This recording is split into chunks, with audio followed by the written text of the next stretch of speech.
Shannon, I feel like it's been a really long time since our newsroom has received so many emails so quickly about one specific issue that they're concerned about.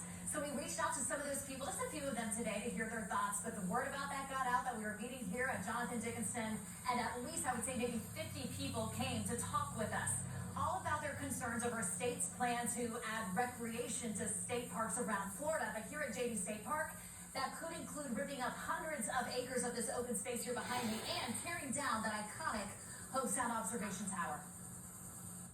More than 10,000 acres of open space, trails, and wildlife. Jonathan Dickinson State Park has been enjoyed by generations. Fourth, she's the fifth. Who don't want to see it change. I'm looking at my brother because he has chairs in his eye, so he comes here and on Saturday mornings and rides his bike. In a matter of days, so many people who love the park have learned about this proposed plan to develop two 18-hole golf courses and a 9-hole course. 2 courses would sit between the Bright Line tracks and US 1. Another 18-hole course would be in the northeastern portion of the park. It's not about golf, you know. I mean, to me, it's about destroying an ancient sand dune and destroying the scrub jay habitat. When Jessica Namath learned about the plan, she formed a Facebook group that in just 4 days gained more than 15,000 members against the project. I know my community, and I know that they were very much against this, or would be. And, you know, the fact that it has been kept under wraps and we haven't had the opportunity to speak out about it is very frustrating. Changes aren't only proposed here, but the state looking to make changes in at least 8 different parks around the state as part of the Florida Department of Environmental Protection's Great Outdoors Initiative, considering in other parts adding lodging and recreation like pickleball, disc golf, and paddling. There's a lot to learn and see and enjoy already here. I'm just most concerned too that people across the state are all paying attention and see that this is a statewide issue.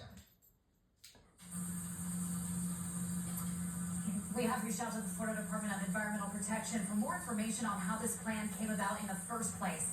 We are still waiting to hear back. But again, dozens of people met with us here at the park today. Their big concern really was environmental. I want to bring in my colleague, John Shaman. Really listening to those people, they were really eager to tell us their concerns. I spoke with environmentalists and people who keep up the appearance of the park. Absolutely. Megan, it was very interesting. You reached out to 2 people, I reached out to 2 people. It was like that old commercial with social media and so on and so on. And dozens of people came out here, wanted to tell their story. It was really like an impromptu rally. A lot of the people I spoke with said they wanted to give a voice to Mother Nature, if you will. They don't want to lose the things here that they love. Halfway through the trail, they can stop, they can hear the birds. Norman Berube and the Turbo Turtles are out riding at Jonathan Dickinson State Park 5 days a week. Just to exercise, to get out here, mental health for the people. That's thanks to Shauna Williams and her club scrub crew who help maintain the trails. We have thousands of people that come here. She, like others, distressed over the plan to build golf course facilities. This will all be gone. You will not see the scrub. The scrub that is home to a number of species like gopher tortoises and the scrub jay. So something like a golf course going in would just clear cut that entire habitat for the wildlife that call this home. In the Department of Environmental Protection draft plan, it notes avoidance of sensitive habitat will be priority in the design of the proposed facilities. Still, conservation biologist Benji Stute says the proposals would set a precedent for state lands. From my reading and my understanding, it deviates pretty significantly from their mission and from what makes these places so loved. Then there's the issue of how a golf course would fit near the Loxahatchee River, the last scenic and natural river in Florida, according to Jim Moore, the Indian River keeper. It is a treasure. This is the treasure of the Treasure Coast. The herbicides that are required for a golf course would be terrible for this kind of fragile environment. What happens if the trails get it? That's what we're out here afraid of. Some, like small business owner Heather Anderson, fear if golfers are brought in, her bike shop would be left out. The trails go away and, you know, some of our livelihood goes away. I had a chance to speak with 3 bike owners.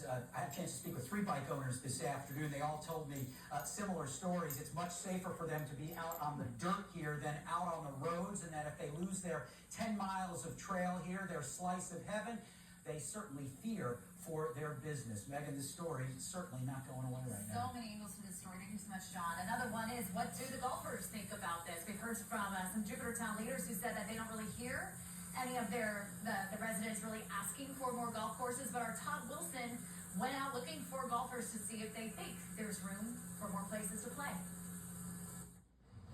Yeah, I'm serious.